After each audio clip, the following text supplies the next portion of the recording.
बराबर एक balance way में उसको अहमियत दी गई है।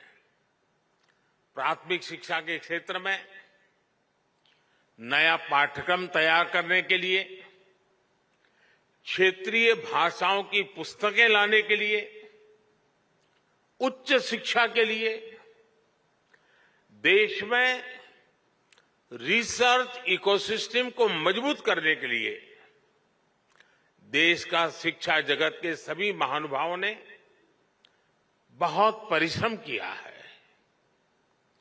देश के सामान्य नागरिक और हमारे विद्यार्थी नई व्यवस्था से भली भांति परिचित है।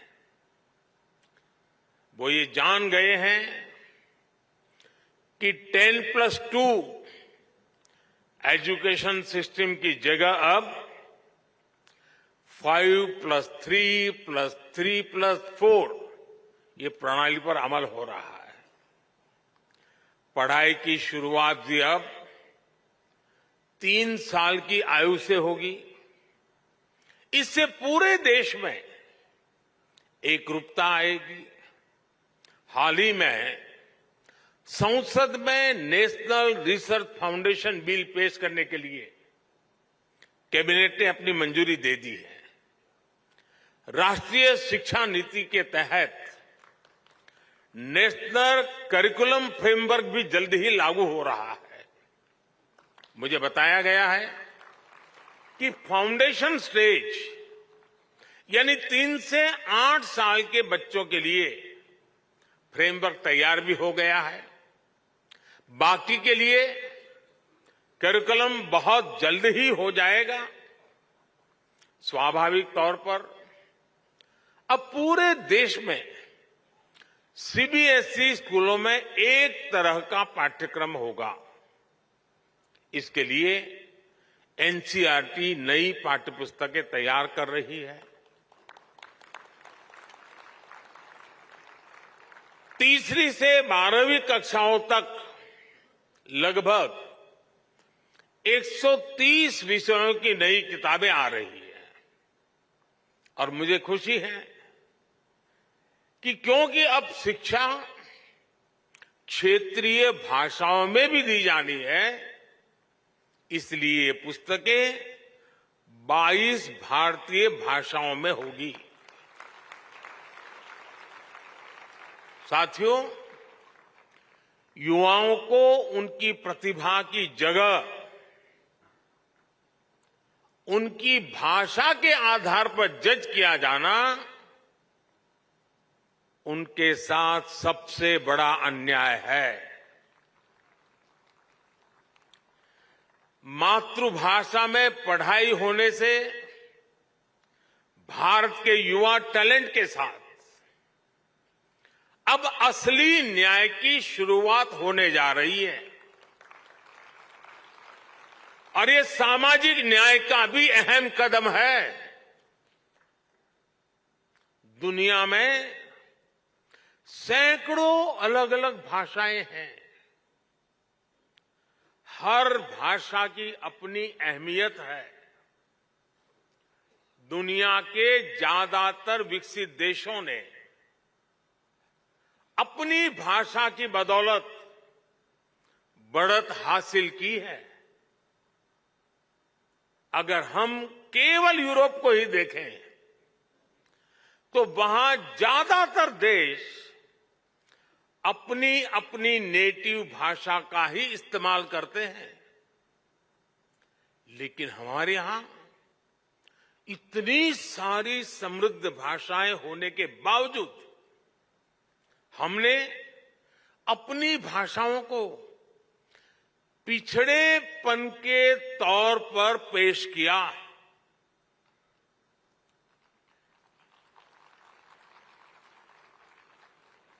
इससे बड़ा दुर्भाग्य क्या हो सकता है? कोई कितना भी इनोवेटिव माइंड क्यों ना हो, अगर वो अंग्रेजी नहीं बोल सकता था तो उसकी प्रतिभा को जल्दी स्वीकार नहीं किया जाता था।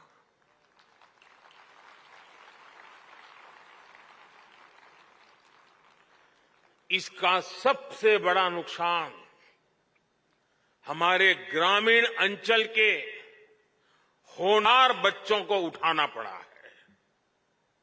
आज आजादी के अमृत काल में नेशनल एजुकेशन पॉलिसी के जरिए देश ने इस हीन भावना को भी पीछे छोड़ने की शुरुआत की है। और मैं तो यूएन में भी भारत की भाषा बोलता हूं।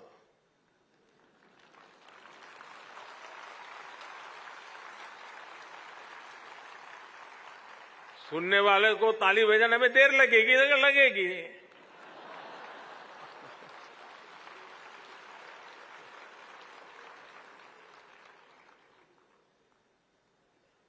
साथियों, अब सोशल साइंस से लेकर इंजीनियरिंग तक की पढ़ाई भी भारतीय भाषाओं में होगी।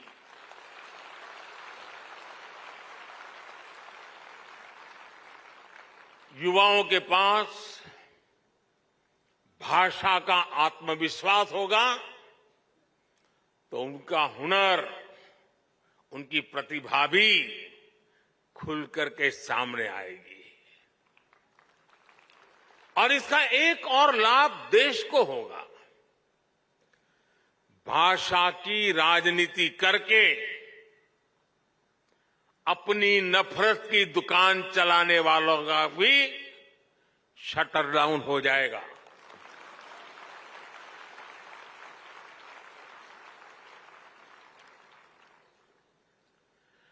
नेशनल एजुकेशन पॉलिसी से देश की हर भाषा को सम्मान मिलेगा, बढ़ावा मिलेगा।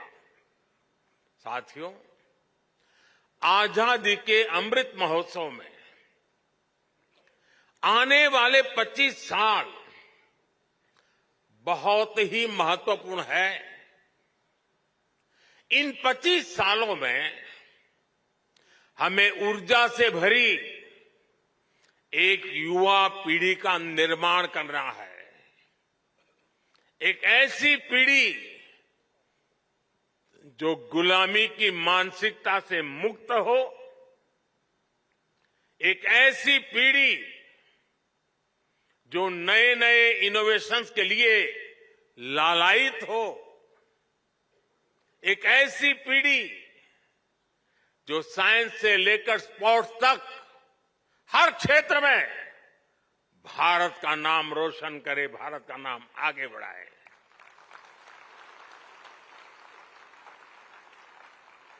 एक ऐसी पीढ़ी जो 21वीं सदी के भारत की आवश्यकताओं को समझते हुए अपना सामर्थ्य बढ़ाए, और एक ऐसी पीढ़ी जो कर्तव्य बोध से भरी हुई हो, अपने दायित्व को जानती हो, समझती हो। और इसमें राष्ट्रीय शिक्षा नीति की बहुत बड़ी भूमिका है। साथियों, क्वालिटी एजुकेशन की दुनिया में कई पैरामीटर्स हैं, लेकिन जब हम भारत की बात करते हैं तो हमारा एक बड़ा प्रयास है समानता। राष्ट्रीय शिक्षा नीति की प्राथमिकता है भारत के हर युवा को समान शिक्षा मिले, शिक्षा के समान अवसर मिले। जब हम समान शिक्षा और समान अवसरों की बात करते हैं तो ये जिम्मेदारी केवल स्कूल खोल देने मात्र से पूरी नहीं हो जाती। समान शिक्षा का मतलब है शिक्षा के साथ साथ संसाधनों तक समानता पहुंचनी चाहिए।